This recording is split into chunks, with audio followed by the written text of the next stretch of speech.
¿Qué tal, amigas y amigos? Una semana más estamos con ustedes con este programa Con Más Salud desde este canal Televisión. El programa de hoy vamos a ofrecerle algo novedoso en esta tercera temporada, nuestra primera receta saludable en esta tercera temporada de Con Más Salud. Después de ello vamos a hablarles de la obesidad infantil con el director de Salud Pública, Ricardo Redonda. Importante tema, necesario tratarlo en un programa en el que hablamos de hábitos saludables.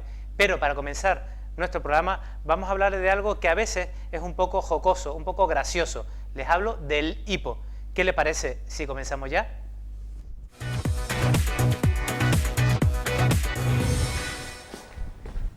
Juan, muchísimas gracias por acompañarnos otra vez a este programa Con Más Salud. Un placer siempre estar aquí. Yo creo que los telespectadores ya estarán ansiosos por saber cuál es la causa o por qué se produce el hipo. El hipo. El hipo, la verdad que nos puede dar gracia, ¿no? Pero en muchas ocasiones puede ser un problema, ¿no? ¿Qué es el hipo, no? El hipo es un acto involuntario, ¿no?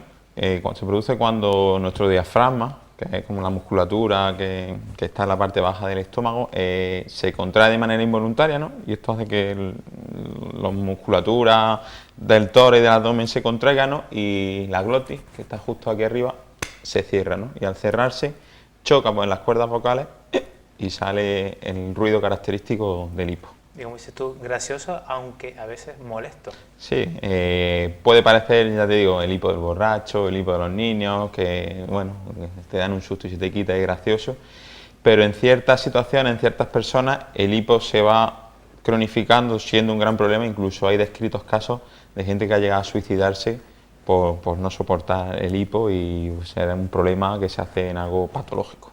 Quizás, por tanto, una de las cosas que primero tenemos que tener en cuenta en el hipo es cuánto va durando ese hipo. Sí, efectivamente, y en función al tiempo el hipo se clasifica de diferentes maneras, ¿no? El hipo, el que normalmente entendemos y conocemos, sería una crisis de hipo, el hipo agudo, que bueno, no suele o no debe durar más de 48 horas, ¿no?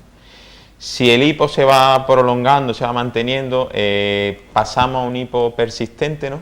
Que sería aquel que se mantiene hasta un mes, y si pasa del mes es un hipo intratable o crónico, que es un gran problema. Sin ser porque nosotros estamos oyendo al paciente porque tiene hipo, ¿cómo podemos diagnosticar cuál es la causa?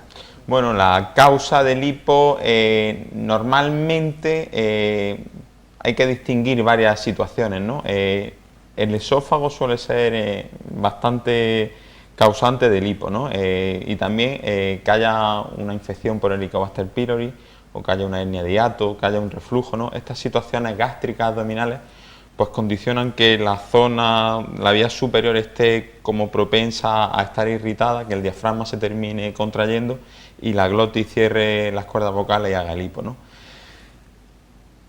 Cirugías recientes, manipulaciones, por ejemplo, con gastroscopias, con pruebas diagnósticas, también pueden condicionar esto. Y también situaciones, el origen puede estar en regiones del tórax, ¿no? En la parte alta de los pulmones, también pueden justificar que el hipo se vaya cronificando en el tiempo, ¿no? Y bueno, también yo creo que lo más habitual, no tenemos que buscar las causas más raras, son las situaciones propias que condicionan en las crisis de hipo agudo, como sería la alimentación, como sería el beber alcohol, como sería el tabaco, como serían pues, las bebidas gaseosas, ¿no? Esto puede predisponer también, al igual que tomar cierto tipo de medicamentos, a que el hipo agudo pues, aparezca, ¿no? Y yo creo que son las causas que más en mente tenemos que tener, porque suelen ser las que más explican este caso. Y que muchas veces esas no hay que estudiarlas, sino cuando ya estamos hablando, quizás, como vemos ahora en la imagen, del hipo persistente o intratable, que también se llama. Sí, claro, una crisis de hipo, pues bueno, pues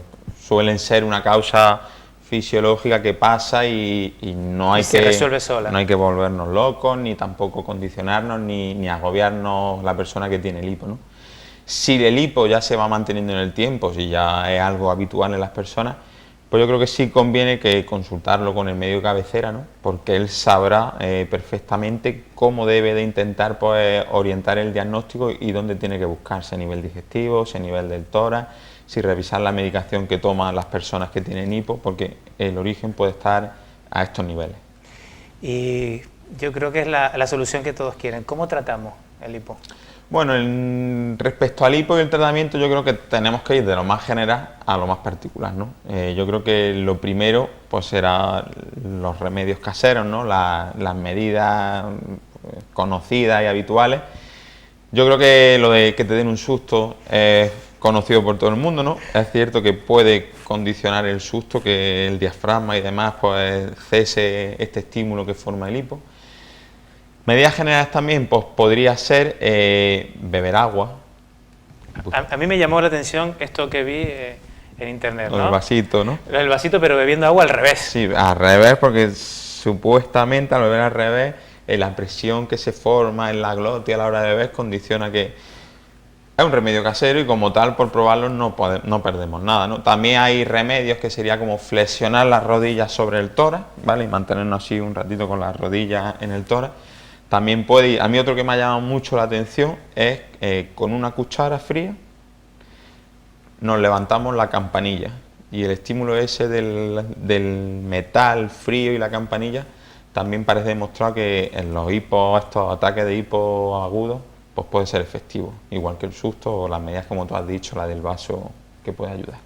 Pero no es el tratamiento adecuado cuando estamos hablando ya de un hipo persistente, ¿no? Hombre, si el hipo es persistente y hemos estudiado y hace falta cierta medicación, opciones hay varias, ¿no? Si la crisis precisa de una atención en urgencia, hay medicamentos que se pueden pinchar, como sería por ejemplo la clormopracina, ¿vale? Se puede pinchar intramuscular. Y luego hay ciertas pastillas o ciertos tratamientos orales, hay varias opciones, ¿no? A nivel de, sobre todo de antidepresivos, del sistema nervioso central, pero el baclofeno es actualmente lo que más se está dando para estos casos de hipos persistentes.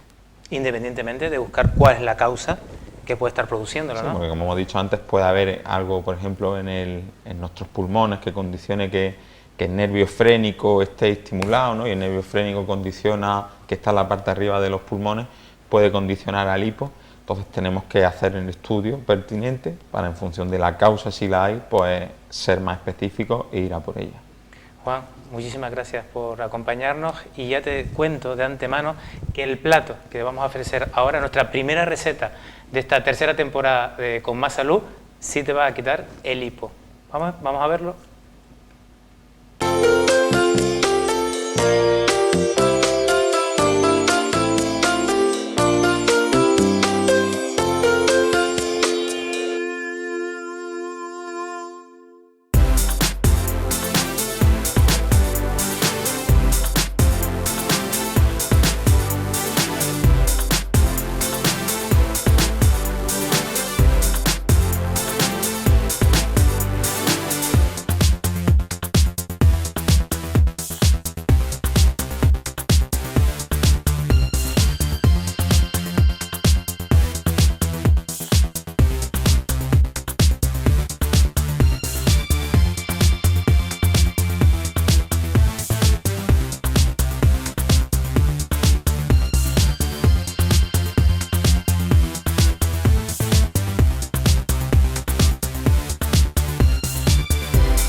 Tú también haces posible este programa.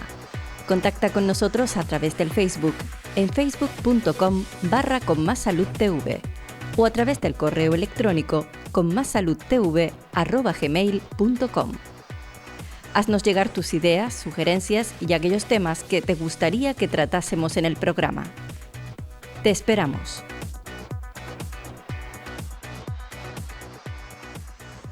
Ya está sentado con nosotros nuestro siguiente invitado, Ricardo Redondas, médico de familia y comunitaria y actualmente el director de Salud Pública del Servicio Canario de la Salud.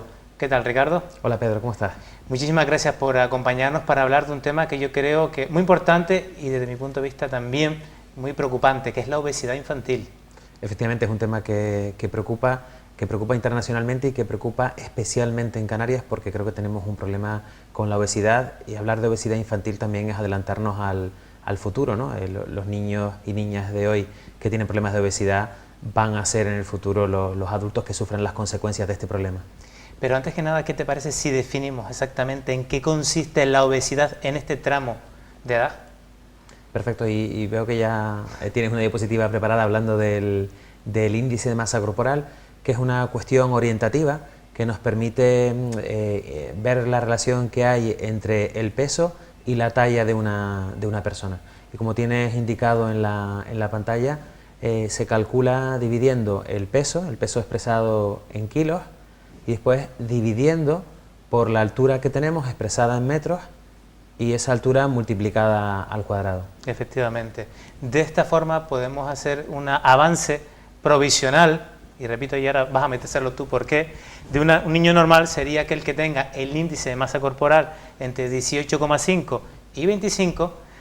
A partir de este índice de masa corporal de 25 tendríamos los niños con sobrepeso, y cuando este índice de masa corporal sea mayor de 30 estaremos hablando de obesidad, y según el grado, pues obesidad tipo 1, tipo 2 o tipo 3.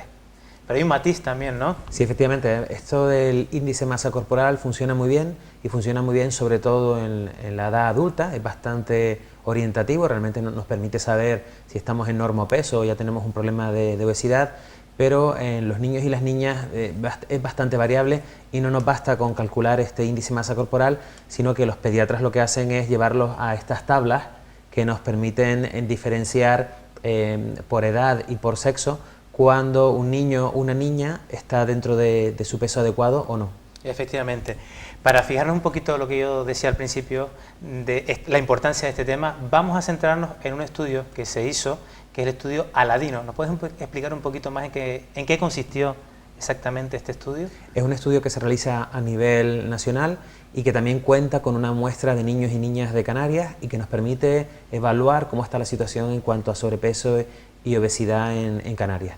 Y los últimos datos del informe Aladino del que disponemos no apunta bien, señala que seguimos teniendo un problema importante de obesidad infantil en Canarias. Lo que tiene señalado aquí en la pantalla son los datos que precisamente salen del informe Aladino, que un 19% de los niños y de las niñas tienen obesidad, están en una situación de obesidad. O sea, 2 de cada 10. Exactamente. Pero es que además, si sumamos a estos niños y niñas los que están en situación de sobrepeso, que son un 26%, pues tenemos que aproximadamente un 45% de los niños y niñas de Canarias tienen problemas de sobrepeso o de obesidad. Estamos hablando de algo pues importante, como tú decías, porque esto tiene sus repercusiones, ya no solamente en el presente, sino también en el futuro. Claro, estos niños ya tienen hoy un problema, pero además sabemos que el sobrepeso y la obesidad aumentan con la edad, o sea, hay una tendencia con la edad a que esto empeore. Esperamos que alguno de estos niños mejore, pero la tendencia es que siempre con la edad aumenta el peso, así que estos niños y niñas nos están señalando un futuro francamente negativo, en el que pueden confirmar lo que ya está pasando en Canarias, y es que ahora mismo en Canarias, en la población adulta, hay más personas en situación de sobrepeso y obesidad que en situación de normopeso. O sea, en edad adulta en Canarias tenemos un 53% de las personas que tienen problemas de sobrepeso u obesidad. Es decir, en Canarias lo normal es estar gordito y lo anormal es tener normopeso. Efectivamente. Y por sexo, ¿cómo nos comportamos? ¿Cómo se comportan nuestros niños y nuestras niñas? Bueno, pues aquí tienes una tabla en la que se aprecia, sobre todo las diferencias se ven marcadas en la obesidad. Para que los telespectadores puedan situarse, las barras en azul indican los niños y las barras en rosado indican las niñas. Perfecto, y vemos que la mayor diferencia está cuando medimos obesidad, donde los niños de esta muestra, de este estudio Aladino, tenían más problemas de obesidad que las niñas. O sea que las niñas tienden más a tener un peso normal. Exactamente. Que los niños, ¿no? Y los niños más sobrepeso y obesidad. Y en cuanto a nuestro entorno, ¿cómo se sitúa España? Sí, bueno, distintos estudios nos indican que España no va bien en esto. España es uno de los países que, pese a tener, digamos, unas condiciones favorables, sobre todo por la dieta mediterránea de la que tanto presumimos, pues no está destacando por tener cifras favorables en sobrepeso y obesidad. Y en esta gráfica lo que puedes ver es cómo España destaca negativamente cuando la comparamos con otros países de su entorno. Pero es que sobre todo hay que destacar que Canarias, dentro del territorio nacional, dentro de España, es líder en negativo en este problema del sobrepeso y la obesidad. O sea, somos los peores que estamos. Somos de las comunidades autónomas que peores estamos.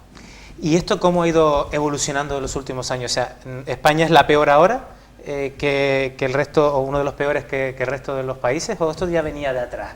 Bueno, digamos que históricamente España en este sentido ha sido un país saludable, un país en el que se podía presumir de hábitos saludables y de dieta mediterránea.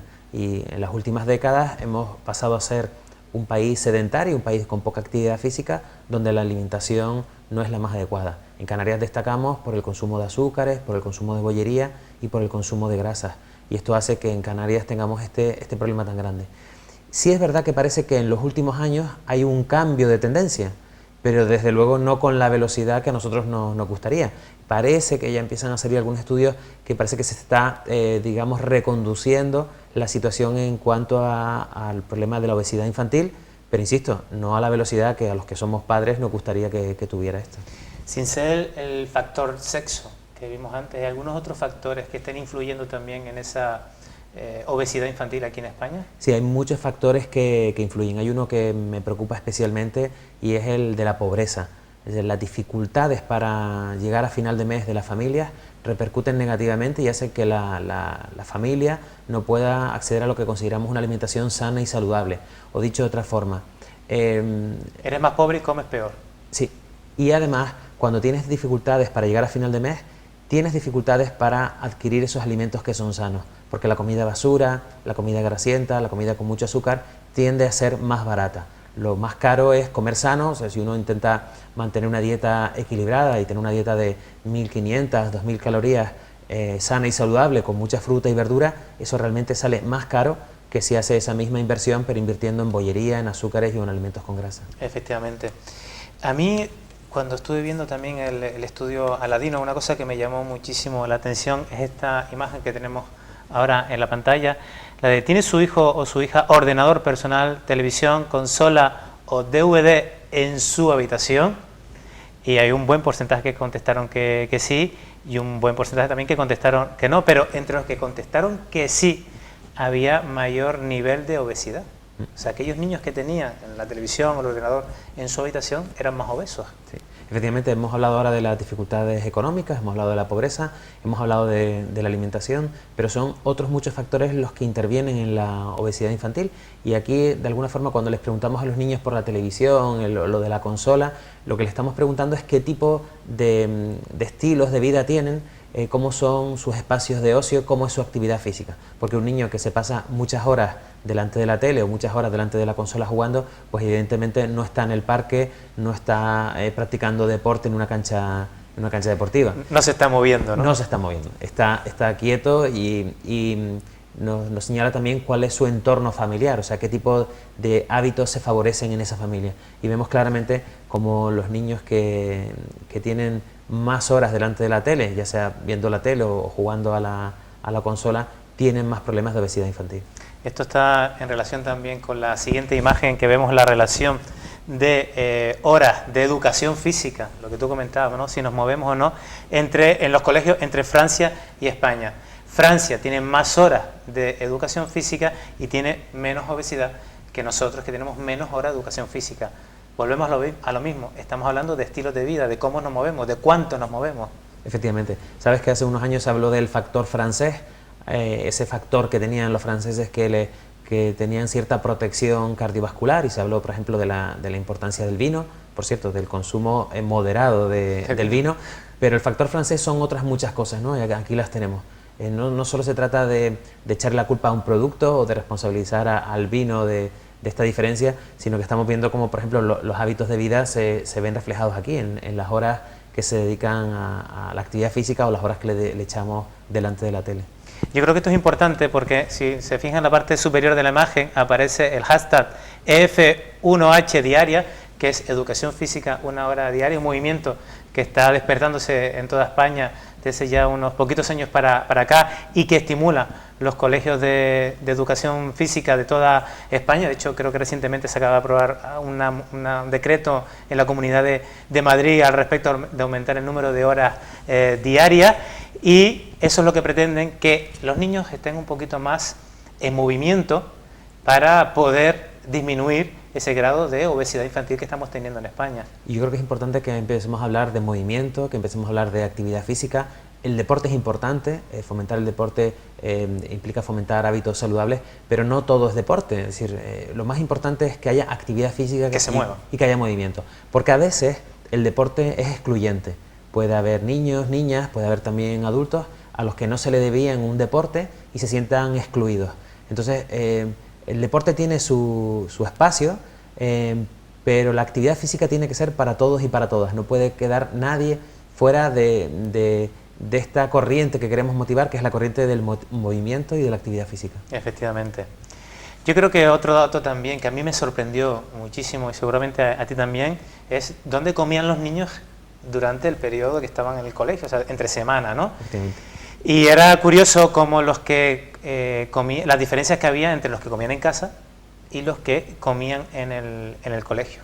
Sí, efectivamente en este estudio, pero claro, esto habría que analizarlo mejor para ver cuáles son las causas que están detrás de esto, pero en este estudio lo que se refleja es que aquellos niños y niñas que comían en el colegio parece que tenían mejores cifras en cuanto a obesidad, es decir, que estaban menos obesos. Los que comían en el colegio tenían menos problemas de obesidad. Insisto en que no nos podemos quedar solo con el hecho de si comen o no comen en el colegio, sino con todo lo que puede haber detrás de eso. Sí, es verdad que sabemos los que somos padres, que, me vas a perdonar la expresión, que a veces nuestros hijos nos vacilan. Es decir, que lo que no se comen en casa y que nos montan una perreta tremenda, en el colegio sí lo comen.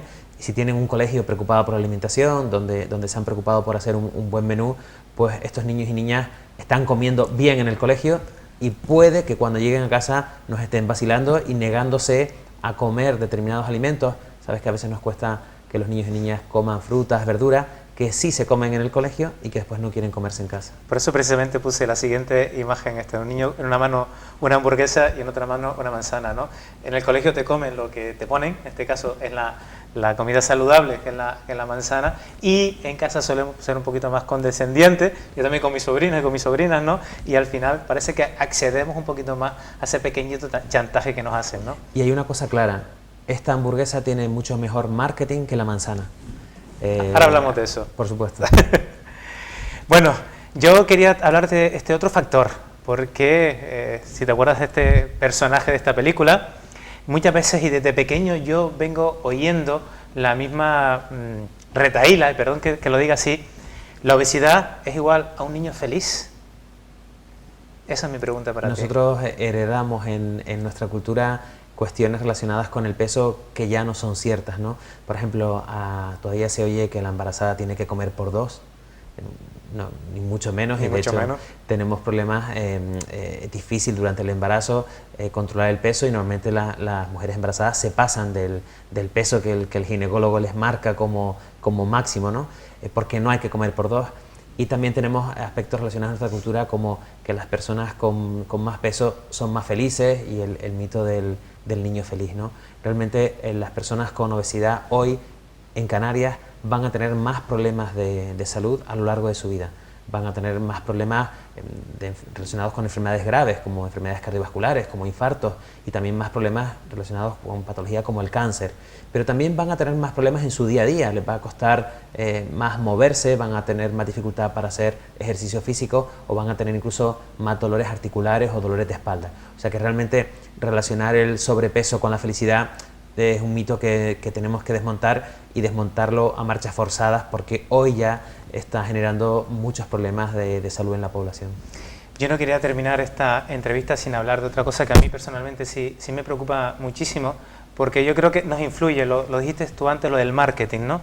La hamburguesa que ya tenía mejor marketing que la manzana, pero fíjate, y los telespectadores también pueden verlo, a cuántos mensajes diariamente se expone un niño con mensajes publicitarios de diferentes marcas y de productos que no son necesariamente sanos, aunque crean muchos padres que sí lo son. Eso me explica a mí ¿por qué mis hijos me piden productos que yo nunca he comprado en casa? Y digo, bueno, pero ¿cómo mi hija me pide este producto que yo nunca traigo a casa, que no forma parte de nuestra cesta de la compra? Porque recibe diariamente cientos de impactos que le inducen a comer estos productos. Y lo que hablábamos antes, la manzana tiene peor marketing que una hamburguesa.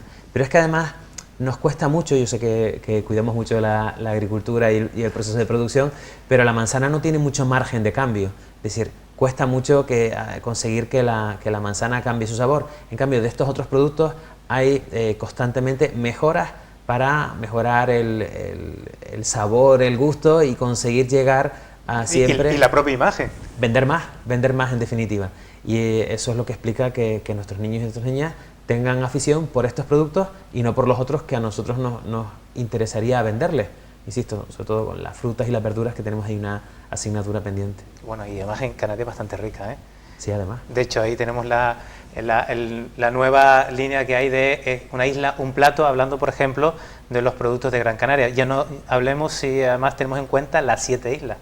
Efectivamente, tenemos una gran variedad de productos y hoy además es posible ofertarle a los niños y a las niñas una variedad tremenda, de tal forma que siempre podemos ofrecer, introducir frutas y verduras en la alimentación diaria. Y de alguna forma original también, ¿verdad? Sí. Ricardo, es un tema que da para mucho, que es bastante largo, hemos intentado simplificarlo ahora. Más adelante volveremos a tratar este tema porque yo creo que es no solamente tú como director de salud pública tenerlo en cuenta, sino también nosotros, desde este programa Con Más Salud, intentar fomentar estos hábitos de vida saludables para que todos podamos tener no solamente un presente, sino un futuro un poquito mejor. Gracias a ti, Pedro, por permitirnos hablar de estos temas que nos preocupan a todos. Muchísimas gracias. Bueno, y esperemos que el programa de hoy les haya podido gustar y no se olviden que les esperamos la próxima semana, por supuesto, con más salud.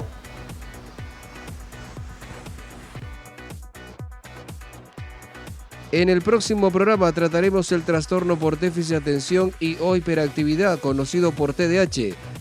Sabremos más sobre los suplementos de magnesio y conoceremos los procesos que se realizan en la donación de sangre.